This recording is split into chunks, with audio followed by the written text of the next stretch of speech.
इच्छा है, उसका उसका उसका रंग, उसका रूप, उसका आकार बहुत सुंदर है, वो बड़ी रमणीय है, कुछ तो है उसमें।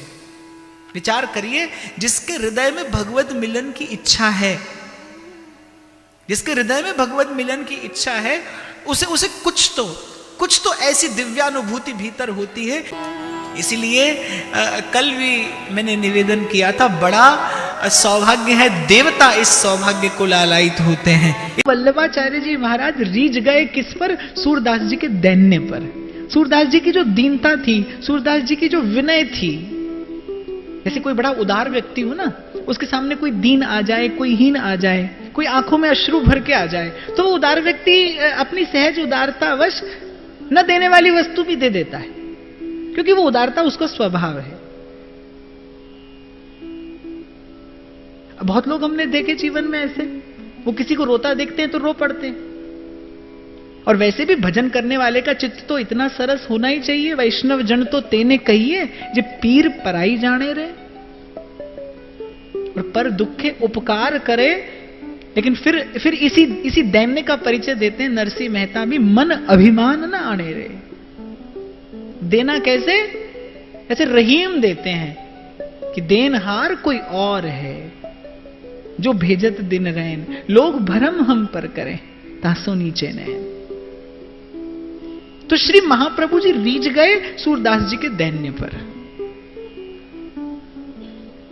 संकल्प कर लिया महाप्रभु ने कि सूरदास जी को वस्तु मिलनी चाहिए, ये भगवत प्रेम के, ये भगवत भाव के, ये विशुद्ध भक्ति भाव के योग। क्यों नहीं सूरदास जी ने अपना परिचय दिया ये कहकर कि मैं अमुक कुल में उत्पन्न ब्राह्मण हूं? सूरदास जी ने नहीं कहा मैं ब्राह्मण हूं। उस समय ऐसी व्यवस्था थी समाज में कि ब्राह्मण को बड़ा ऊंचा स्थान प्राप्त था, ब्राह्मण सब ओर से सम्माननीय था। सूरदास जी ने नहीं कहा मैं ब्राह्मण हूं। सूरदास जी ने नहीं गिनाया कि बोले महाराज 12 साल एक सिद्ध की भांति मैंने जीवन व्यतीत किया है, हजारों हमारे शिष्य हैं। सूरदास जी ने कोई बात नहीं की, मस्तक झुका रहा सूरदास जी का। और ज्यों-ज्यों महाप्रभु परिचय मांगते गए, सूरदास जी अपना एक एक अवगुण महाप्रभु के समक्ष निवेदन करते गए। भगवान के सन्मुख, संत के सन्मुख अपना अवगुण कह देने से वो अवगुण दूर हो जाता है। कोई दोष आप में हो और आपके साधन से दूर ना होता हो, तो गुरु चरणों में जाकर निवेदन कर दीजिए। गुरु के सन्मुख कभी भी भजन का, साधन का दंभ लेकर मत जाइए। यदि वो गुरु है तो वो जानता है आप कहां हैं, आप कहां खड़े हैं, कितना भजन साधन आपके जीवन में है। और वैसे भी साधन का परिचय शब्द से मत दीजिए। आप किसका भजन करते हैं, आप कैसा भजन करते हैं, आप कितना भजन करते हैं, ये आपका आभा मंडल बता देता है, आपका आचरण बताएगा। महात्मा गांधी तो कहते थे आपकी चाल आपका चरित्र बता देती है। आप कैसे विनोद पर हंसते हैं, आप किन बातों पर हंसते हैं, इन बातों से आपका चरित्र मालूम पड़ता है। आपका आचरण आपका दर्पण है।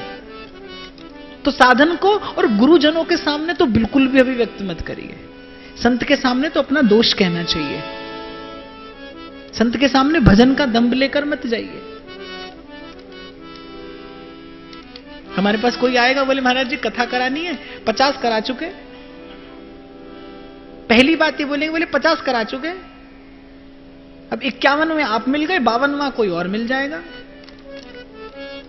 हम तो बस आप जैसे संतों का कल्याण करने के लिए आए हैं धरती पर, और हम कर रहे हैं।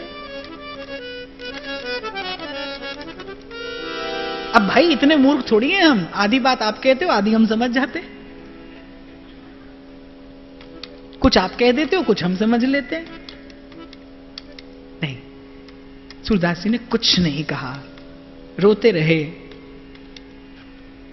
विनय करते रहे कि का जानो कब भाग जगे है, क्या जानो कब भाग्य जग जाए मेरा, इनकी मुझ पर कृपा हो जाए, इनकी मुझ पर कृपा दृष्टि हो जाए। मैंने आरंभ में कहा ना, बस कुछ ऐसा कर दीजिए, कोई ऐसा आचरण आपसे बन पड़े कि एक समर्थ संत के संकल्प में आपका स्थान बन जाए।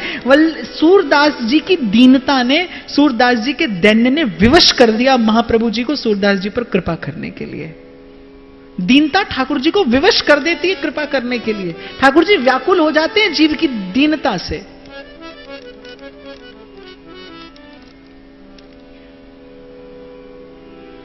वो नामदेव जी का प्रसंग, नामदेव जी सन्मुख नहीं जाते पंढरीनाथ के,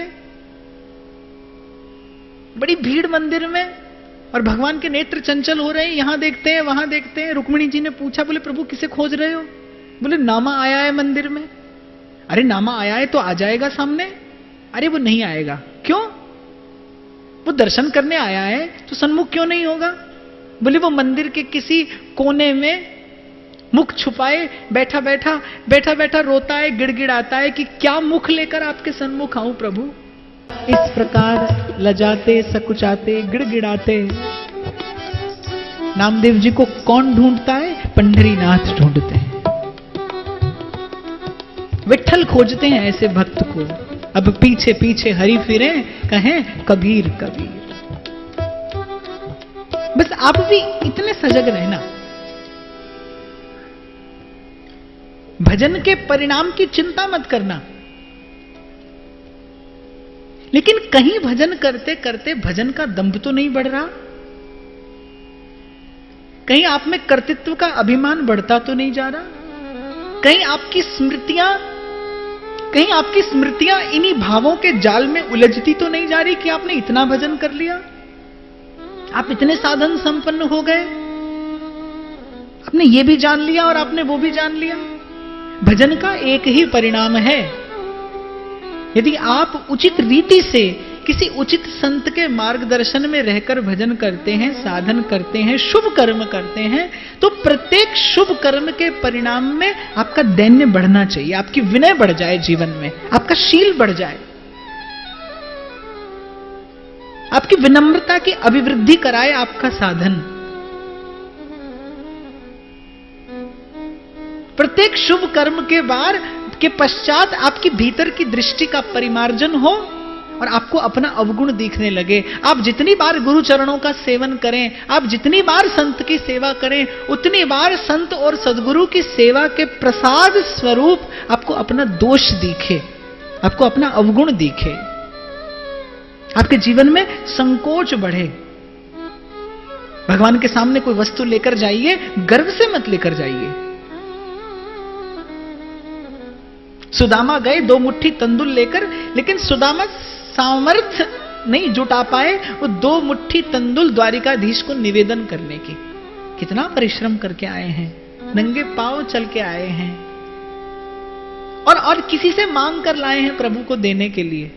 वो वस्तु अनमोल है, उसका कोई मोल नहीं है, लेकिन फिर भी वहां तक आकर भी अंत तक सुदामा निवेदन नहीं कर पाए अपने 2 मुट्ठी तंदुल। और जितना जितना सुदामा का संकोच बढ़ता जा रहा था, जितना जितना छिपाते जा रहे थे सुदामा, उतनी उतनी द्वारिकाधीश की उत्कंठा बढ़ रही थी, उतने उतने रीझते जा रहे थे द्वारिकाधीश सुदामा के उस शील पर, उस संकोच पर। साधु का संग करोगे, संत का संग करोगे तो पता चलेगा कृपा की कसौटी क्या है, क्या होती है विनम्रता। मैंने कहा ना, ये इस भाव को आप ओढ़ नहीं सकते, इस कला को आप सीख नहीं सकते, इस वस्तु को आप धन से, संपत्ति से खरीद नहीं सकते। कोई साधन नहीं है इसे हृदय में उपजाने का। ये तो दैवी संपत्ति है, कृपा प्रसाद से मिलती है। ये दैवी संपत्ति है, ये सदैवी गुण है, किसी की कृपा से आता है जीवन में। यह गुण साधनते नहीं हुई, महाप्रभु ने सुनिश्चित कर लिया। महाप्रभु मुस्कुराकर बोले अरे सूर होकर क्यों घिघियाते हो, इतना क्यों गिड़गिड़ाते हो? सूर हो, सूर माने शूर हो, इतना क्यों गिड़गिड़ाते हो? कोई ठाकुर जी की लीला गाओ। सूरदास जी अपने अवगुण गिनाते जा रहे थे। हो सब पतितन को नायक, मौसम कौन कुटिल खल कामी, हो सब पतितन को राजा, और अब मैं नाचो थक्यो गोपाल। तो महाप्रभु ने कहा सूर होकर इतना क्यों गिड़गिड़ाते हो, कुछ ठाकुर जी की लीला गाओ और अपने तन मन प्राणों को शीतल करो।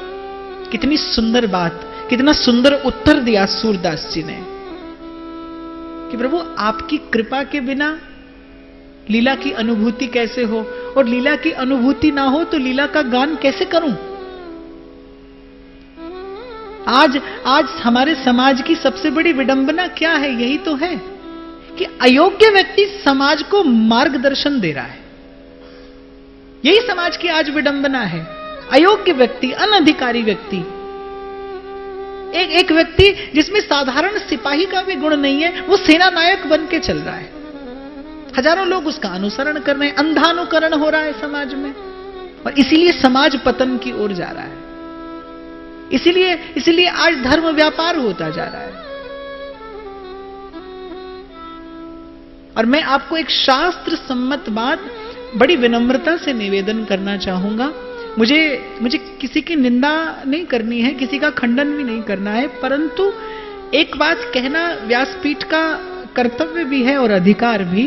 मैं बड़ी विनम्रता से यह निवेदन करना चाहूंगा कि आप हो, मैं हो, या कोई भी हो जो इस संसार में आया है, प्रभु भी आए हैं यहां, परंतु मनुष्य के सुख का जो मूल है, मूल माने जड़, सुख का मूल धर्म है। धर्म खंडित होगा, धर्म आक्रांत होगा, धर्म पीड़ित होगा, तो जीवन की सब शाखाएं प्रशाखाएं, जीवन के सब फल फूल पत्र पुष्प पल्लव सब पीड़ित हो जाएंगे, सब खंडित हो जाएंगे। आप सभ्य समाज के संभ्रांत लोग हैं, धर्म को व्यापार मत बनने दीजिए। मैं कई बार कहता हूं, पूर्व भी मैंने कई बार निवेदन किया, और जब जब मुझे अवसर मिलेगा मैं कहता रहूंगा, आपको उन तक जाने के लिए किसी की आवश्यकता नहीं है। ये आज भारतवर्ष की विडंबना है, ये पीड़ा है हमारी। मैं किसी दुर्भावना से ग्रस्त होकर ये बात नहीं कह रहा। आप साधिए स्वयं को।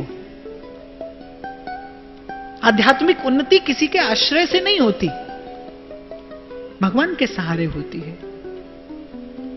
और वो जितने सूर के, रविदास के, नानक के, कबीर के, तुलसी के हैं, उतने ही मेरे हैं, उतने ही आपके हैं।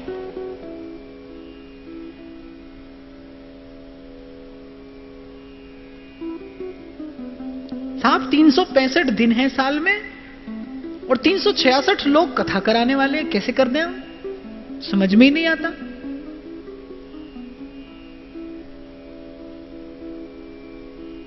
कितने फोन तो केवल ये बात पूछने के लिए आते हैं कि बोले महाराज जी का आश्रम कहां है, आपको क्या करना है? आप अपनी आदतें मत बिगाड़िए। मैं आपको सत्य कह रहा हूं। आप मुझसे परिचय रखिए, कितना? ये 3 घंटे का परिचय हो आपका मेरा, बस। उसके बाद आप अपने साधन में लगिए, मुझे अपना साधन करने दीजिए। मुझे आपका भगवान बनने का कोई अधिकार नहीं है, किसी भी दृष्टि से नहीं है। इसलिए जो लोग यहां पर आकर ऊहापोह करते हैं, मैं उनसे कहता हूं कि देखो, तुमने मुझे 3 घंटा सुनाने के लिए बुलाया है, मैंने तुम्हें 3 घंटा सुनने के लिए बुलाया है। ना मुझे कोई अधिकार बनता है मैं आपका समय खराब करूं, ना आपको बनता है आप मेरा करें।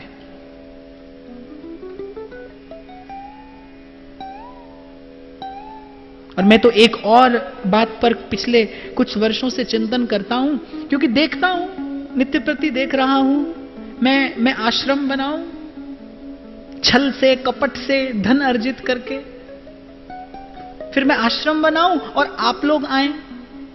आप लोग ही तो आओगे, और कौन आएगा? आप ही में से कोई आएगा।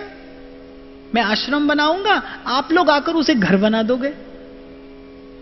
आपके पास करने के लिए और क्या है? भगवत रसिक कहते हैं, बोले संत के पास कोई आता है क्यों? जो आवे सो नून को, जो जावे सो चून। नून चून की बात है बस।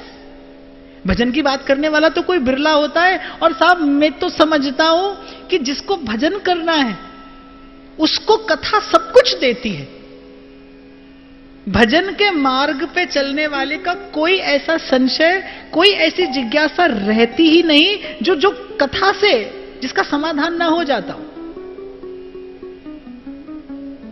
मैं आश्रम बनाऊं, तुम आकर उसको घर बना दो। तो मुझे तो लगता है कि कोई ऐसी विधा, कोई ऐसी विद्या मैं आपको बता दूं, जिससे आप अपने घर को ही आश्रम बना लें। और ये मैं किसी नई विधि या नई विद्या का आविष्कार नहीं कर रहा, संतों से सीखा है मैंने।